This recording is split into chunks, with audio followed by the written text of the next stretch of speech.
Hello doctors, welcome to Sky Medical. आज हम बात करेंगे हाइपोकैलेमिया के बारे में। हमने पहले दो वीडियोस में हाइपोनेट्रीमिया और हाइपरनेट्रीमिया को कवर किया था। आज वाली वीडियो में हम हाइपोकैलेमिया को कवर करेंगे। हाइपोकैलेमिया को कवर करने से पहले कौन कौन सी चीज़ें कवर करनी है वो मैं आपको बता देता हूँ। डेफिनेशन को कवर करेंगे, क्या कॉजेज़ हो सकते हैं हाइपोकैलेमिया के। पैथोफिजियोलॉजी को अच्छी तरीके से पढ़ेंगे क्योंकि पैथोफिजियोलॉजी आजकल आपके पेपर में BCQs और MCQs या ICQs में पूछी जाती है। एज ए डॉक्टर हमें अगर इसकी पैथोफिजियोलॉजी पता नहीं होगी तो हम ट्रीट नहीं कर सकते। तो साइन एंड सिम्टम पेशेंट क्या प्रेजेंट करता है हॉस्पिटल्स में या क्लिनिक्स में, इन्वेस्टिगेशन क्या करवाने, क्योंकि सारी इन्वेस्टिगेशन कराने की ज़रूरत नहीं होती। बहुत सारी चीज़ें में बस पैथोफिजियोलॉजी से ही कवर हो जाएंगे। ट्रीटमेंट और आखिर में सबको हम समराइज़ कर लेंगे। डेफिनेशन, हाइपोकैलेमिया कहते किसको हैं? हाइपोकैलेमिया जब पोटेशियम लेवल आपकी बॉडी में less than 3.5 milliequivalent per litre हो। Normal sodium levels 3.5 to 5 milliequivalent per litre होते हैं, which is further divided into moderate type of hypokalaemia जब 2.5 से 3.5 और 3 तक मिली इक्विवेलेंट पर लीटर तक आपकी जो है लेवल्स ऑफ पोटेशियम के, और severe less than 2.5 milliequivalent with significant clinical features हो तो इसे सीवियर हाइपोकैलेमिया कहते हैं। कॉजेज़ को हम डिस्कस कर लेते हैं। कॉजेज़ में सबसे पहले रिड्यूस पोटेशियम इनटेक। आपने पोटेशियम रिच फ्लूइड्स या फूड्स को नहीं ले रहे किसी भी वजह से, रीज़न कोई भी हो सकता है, तो पोटेशियम की बॉडी में कमी हो सकती है। Redistribution into cell. अब रीडिस्ट्रीब्यूशन क्यों होती है और क्या होती है इसकी बारे में बात करते हैं। हमने बात की थी सेल के दो पार्ट होते हैं, इंट्रासेल्युलर और एक्स्ट्रा सेल्युलर। एक्स्ट्रा सेल्युलर जो प्लाज्मा और जो है वेसल्स की बात करते हैं कि वेसल्स में इंट्रासेल्युलरली पोटेशियम रिच होता है, और एक्स्ट्रा सेल्युलर में जो अमाउंट होता है जिसे हमने 3.5 to 5.0 की बात की इतना होता है। अगर यही पोटेशियम किसी वजह से सेल्स के अंदर आ जाए और यहाँ पे लेवल्स हो जाए पोटेशियम की डिक्रीज, तो इसे कहते हैं रीडिस्ट्रीब्यूशन इनटू सेल। अब कॉजेस रीजंस क्या हो सकते हैं रीडिस्ट्रीब्यूशन के, उसके बारे में बात करते हैं। इंसुलिन, एक्सेसिव इंसुलिन यूज़ करने की वजह से भी पोटेशियम बॉडी में जो है वो शिफ्ट हो जाता है और जो है हाइपोकैलेमिया हो सकता है। If patient is suffering from alkalotic symptoms, उसकी बॉडी में जो है बाइकार्ब लेवल बढ़ गए हैं, हाइड्रोजन कंसनट्रेशन डिक्रीज़ हो गई है और साथ में पोटेशियम भी डिक्रीज़ हो गया, विच कैन कॉज हाइपोकैलेमिया। ठीक है। कैटेकोलामीन्स और बीटा एडर्जेनिक एगोनिस्ट। पेशेंट्स जो बीटा एडर्जेनिक ड्रग्स लेते हैं उनमें भी हाइपोकैलेमिया हो सकता है और कॉज है। अदर कॉजेज़ कौन कौन से हैं? Increase urinary excretion. अब इंक्रीज यूरिनरी एक्सक्रीशन में 3 टाइप्स हैं। वैसे अदर टाइप्स में वोमिटिंग, डायरिया, वो GI लॉसेस हैं, मगर जो किडनी की वजह से हम उसके बारे में बात कर रहे हैं। Activation of mineralocorticoid receptors is one of the cause of the hypokalemia. Genetic some disorder which is associated with the hypokalemia. Renal tubular acidosis which also cause of hypokalemia. तो हम शुरू करते हैं एक्टिवेशन ऑफ मिनरलोकॉर्टिकॉइड रिसेप्टर के साथ pathophysiology को। This is the picture of nephron. इसके दो पार्ट होते हैं, this is the proximal tubule और this is the distal tubule. होता क्या, यहाँ पे कुछ रिसेप्टर्स होते हैं जिसे मिनरलोकॉर्टिकॉइड रिसेप्टर्स कहते हैं।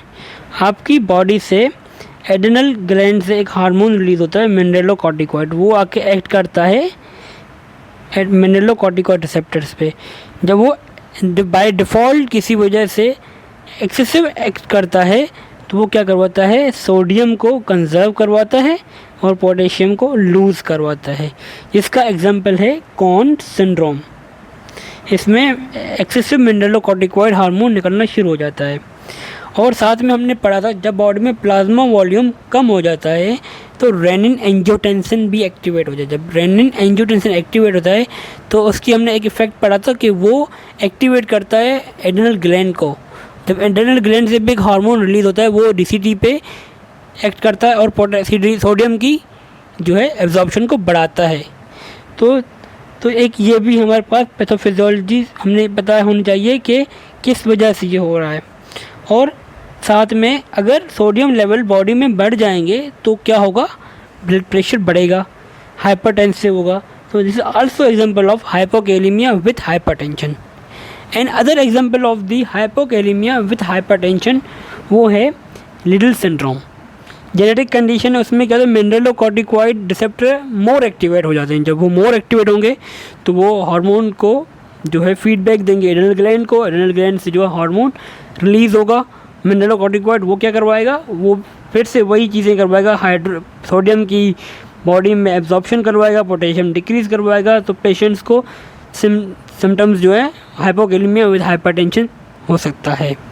और सम सब्सटेंस जैसे लिकोरिस सब्सटेंस हो गए वो भी यही जो है सिम्टम्स और हाइपोकैलेमिया विद हाइपरटेंशन करवाते हैं। ये बात तो हो गई आपकी एक्टिवेशन ऑफ मिनरलोकॉर्टिकॉइड रिसेप्टर और genetic disorder with associated with the hypokalaemia with hypertension. अब कुछ चीज़ें होती हैं हाइपोकैलेमिया विदाउट हाइपरटेंशन जो हम आगे पढ़ेंगे, जिसमें 2 जेनेटिक डिसऑर्डर आते हैं और साथ में रीनल ट्यूबुलर एसिडोसिस आती है, ठीक है। और जीआई लॉसेस की बात करते हैं जो कॉजेज हैं हाइपोकैलेमिया के। वोमिटिंग और NG aspiration can cause hypokalaemia. Diarrhoea and laxative also cause the hypokalaemia. It is further divided into acidotic hypokalaemia और अल्कलोटिक हाइपोकैलेमिया, वो हम आगे डिस्कस कर लेंगे। Some drugs can cause hypokalaemia, जैसे डायूरेटिक्स हो गए। कौन कौन से, लूप डायूरेटिक्स और थायराइड डायूरेटिक्स। इसकी बात करते हैं विद पिक्चर के साथ कि हमने ये आपका बाउमेंट्स कैप्सूल है, ये जो है ग्लोमेरुला है, PCT, loop of Henle, DCT and collecting ducts. अब जो लूप डायूरेटिक्स होते हैं वो वर्क करते हैं, आपका एक्ट करते हैं ascending part of loop of Henle पे, जहाँ पे मैक्सिमम सोडियम रीअब्सॉर्प्शन होती है। तो वो जब ये ड्रग्स जो हैं हम देते हैं किसी रीज़न, किसी कंडीशन की वजह से, तो वो सोडियम को रीअब्सॉर्ब करवाती हैं और पोटेशियम को एक्सक्रीट करवाती हैं। यहाँ पे मैक्सिमम रीअब्सॉर्प्शन होती है सोडियम की। लूप डायूरेटिक्स यहाँ पे एक्ट करते हैं और हाइपोकैलेमिया करवा सकते हैं। थायराइड डायूरेटिक्स कहाँ पे एक्ट करते हैं, वो कहते हैं डिस्टल कॉन्जुगेटेड ट्यूब्यूल पे एंड कलेक्टिंग डक्ट्स पे। यहाँ पे को ट्रांसपोर्टर होते हैं सोडियम पोटेशियम एडीपीएस पंप। तो यहाँ पे जो है सोडियम जो है रीअब्जॉर्ब होगा और पोटेशियम यहाँ पे एक्स्ट्रा पोटेशियम एक्सक्रिएट होगा।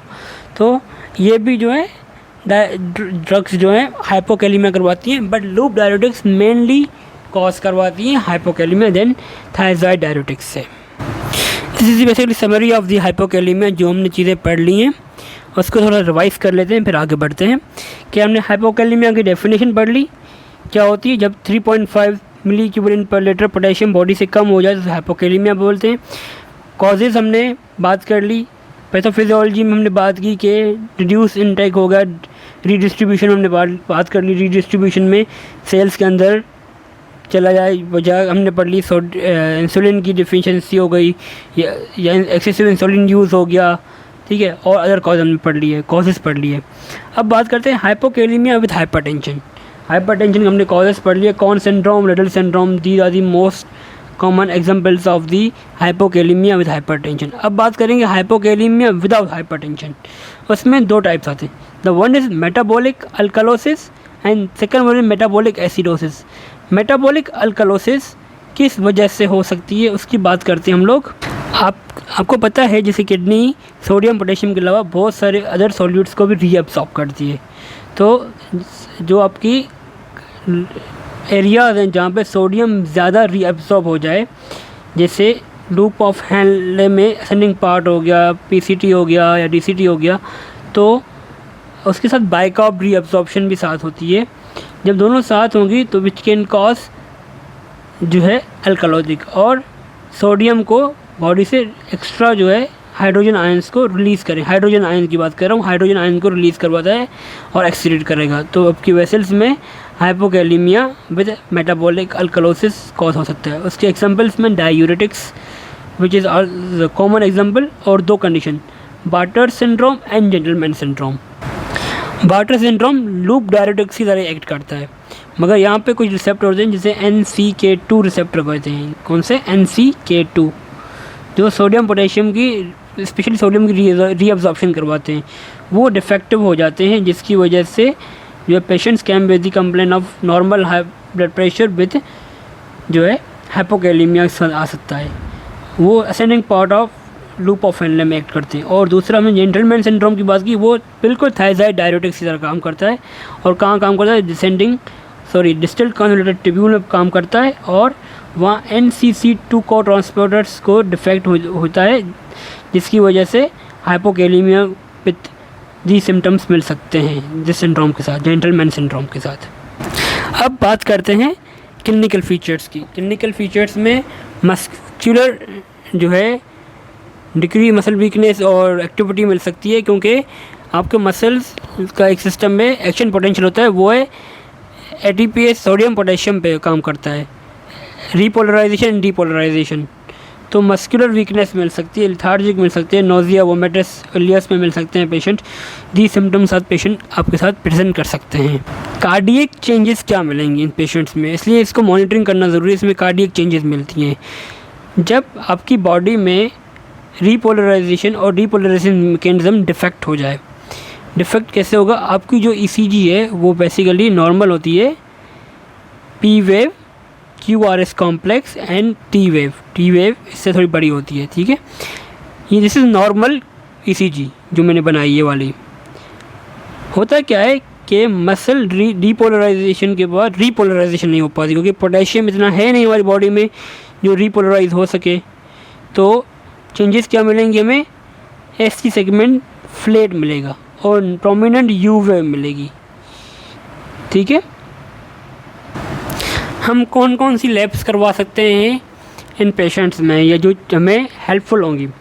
सबसे पहले पोटेशियम लेवल्स करने हैं, उसके बाद पेशेंट की जो है serum glucose and magnesium levels भी साथ में करवाने हैं। ये सारे जो हैं आपको नॉर्मली बता देते हैं पेशेंट की स्टेटस पोटेशियम का। अगर ये नॉर्मल आ रहे हैं या नियर नॉर्मल हैं तो आपने यूरिनरी इलेक्ट्रोलाइट ज़रूर करवाना है और क्रिएटिनिन लेवल ज़रूर करवाना है, which tell you the patient's kidney status, कि वहाँ से कितना एक्सक्रिएट हो रहा है। एसिड बेस बैलेंस भी आपको वहीं से पता पड़ जाएगा। और साथ में ABGs करवा के आपने देखना है कि पोटेशियम के लेवल्स और पेशेंट एसिडोसिस या अल्कलोसिस में तो नहीं है, ठीक है। और आखिर में अगर आपको ये भी चीज़ नॉर्मल मिले तो आपने रेनिन सिस्टम चेक करना है। If renin system is normal और एक्टिवेटेड, इंक्रीज रेनिन आपको प्लाज्मा मिल रहा है ब्लड में। अब हम बात करेंगे ट्रीटमेंट की। ट्रीटमेंट क्या क्या करना है? एक तो अंडरलाइन कॉज को हमने ट्रीट करना है, और क्या क्या देना है? सप्लीमेंट्री ओरल पोटेशियम सप्लीमेंट्स देने हैं, ठीक है। वैसे टैबलेट देके ठीक हो जाता है, नॉर्मल हो जाता है। If patients potassium is very decrease और वेरी लो, तो आपने पेशेंट को एडमिट करना है हॉस्पिटल में। IV के थ्रू आपने उसको पोटेशियम रिप्लेस करना है। कितना पोटेशियम रिप्लेस करना है? Not more than 10 milliequivalent per hour के हिसाब से आपने ट्रीट करना है, ठीक है। मोर देन 10 से नहीं करना अगर पेरिफेरल लाइन से दे रहे हैं। If patients potassium is very low, less than 2.5 और 2, तो आपने पेशेंट को मॉनिटरिंग सेटअप में लेना है, और साथ में 40 लीटर MEQ पर आवर के हिसाब से आप दे सकते हो, वो भी विद मॉनिटरिंग सेटअप के साथ। साथ में आपने पेशेंट की मैग्नीशियम, फॉस्फोरस और बाइकार्ब्स को भी रिप्लेस करना है, और पेशेंट को देखना है पेशेंट डायबिटिक कीटोएसिडोसिस या दूसरी कंडीशंस में तो नहीं है, जिसकी वजह से पेशेंट का पोटेशियम लेवल डिक्रीज़ हो रहा है, तो उसको भी आपने ट्रीट करना है। यहाँ पे टॉपिक एंड हो रहा है। कोई क्वेरी हो, कोई क्वेश्चन हो, आप मुझसे कमेंट बॉक्स में पूछ सकते हैं। Thank you.